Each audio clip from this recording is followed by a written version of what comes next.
In this video, I'm going to demonstrate Fourier's law of thermal conductivity by measuring the temperature versus time of hot water in 4 different cups with their properties shown here. Fourier's law states that the rate of the heat change and therefore the rate of the temperature change is proportional to the difference between the temperature of the water in the cup and the temperature of the room. This means that it will decrease faster in the beginning and slower near the end.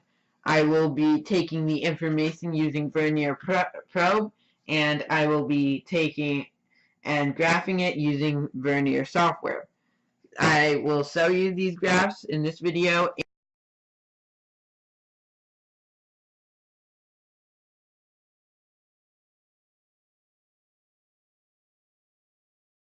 I will demonstrate that Fourier's law of heat conduction applies to the cooling curve of hot water and the various cups.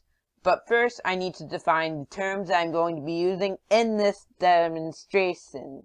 So first, I have Q, which is the heat in joules. I have M, which is the mass of the liquid in grams. C is the heat capacity of the liquid, and that is in joules per gram per degree Celsius. And then I have the temperature, T, which is the temperature in degrees Celsius. T room, which is the temperature of the room in degrees Celsius. I have lowercase t, which is the time in hours. I have K cup, which is the thermal conductivity of the cup. And it has units of joules per second per degree Celsius. Delta represents a finite change, and D represents an infinitely small change.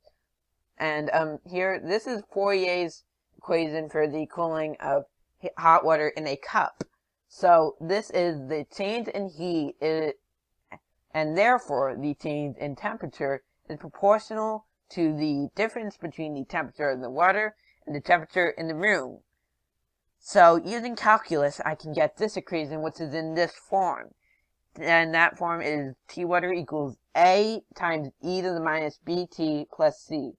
So I've got T water equals T initial minus T room, which is A times e to the minus, and B is K cup over MC times T plus C, or T room. And here I have the cooling curve for all of the cup. Obviously the Yeti, and since the Yeti cup has the slowest curve, it did the best, and since the paper cup has the biggest curve, it did the worst. Here I have the cooling curve for the hot water in the styrofoam cup, and it has a very good correlation coefficient. You can see of 0.9997. And here I have a chart and a table of results. And this shows that the Yeti cup did the best by far with the lowest K cup, and the paper cup did the worst with the highest K cup. And you can see that all the correlation coefficients are very good.